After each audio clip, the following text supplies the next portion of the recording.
Guys, the new Russian operations are simply insane. And I'm not trying to overhype it in any way, but in my not so humble opinion, those operations are literally the best modes and maps combinations in Battlefield 1. I'm willing to bet that people who designed the operations in the Tsar DLC are totally different people than those who designed They Shall Not Pass operations. When I first heard about the new operations coming with this DLC, I was kind of skeptical, because we all remember what was happening with the TSNP operations when they were actively populated.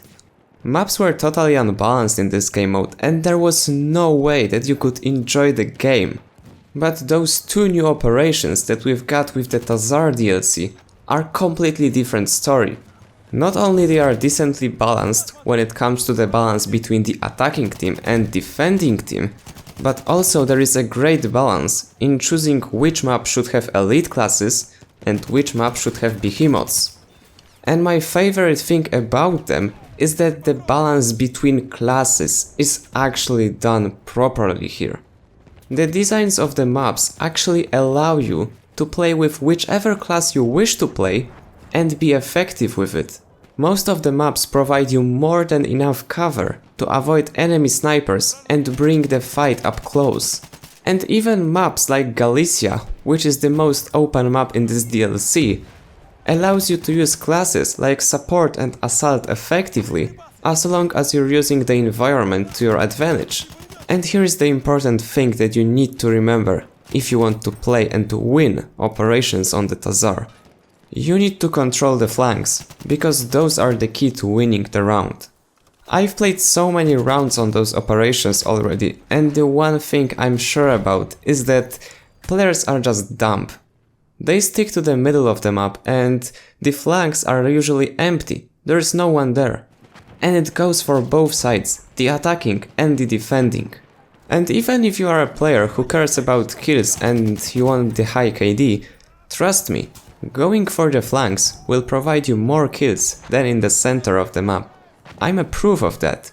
I went on like 20 something kill streaks playing Galicia with the BAR just because I was flanking the enemies, taking the objectives that were on the sides and then attacking those center flags from behind. I also found a very effective way to push Galicia, especially with the support class, using the limpet charge. And now you're probably thinking, is this guy crazy? How can a limpet charge help him get through an open field to the objectives?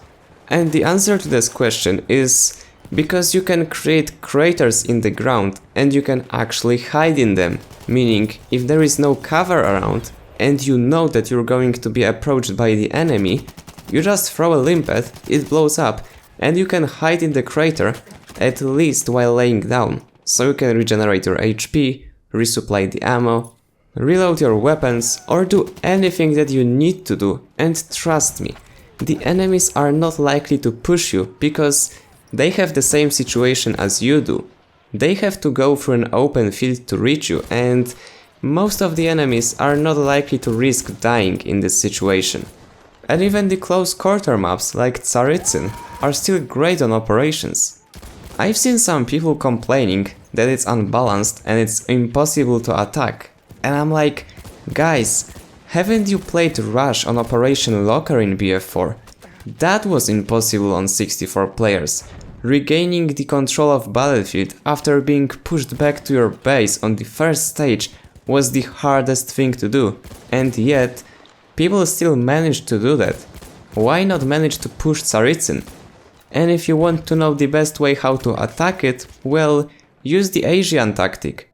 If you can gather a big group of players to push with you at the same time, the enemies will not be able to counter you. You will just overwhelm them with your numbers.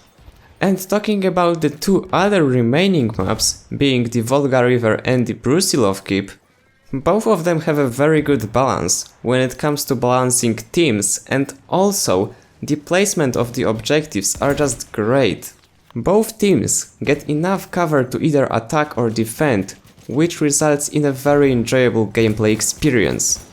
The only thing I could complain about for this moment is that Operation servers have some problems with lagging, and sometimes the game lags to the point where you're not able to switch to your secondary weapon, you can't reload, you can't even run straight, because the lag just doesn't allow you to do that, and it pulls you back.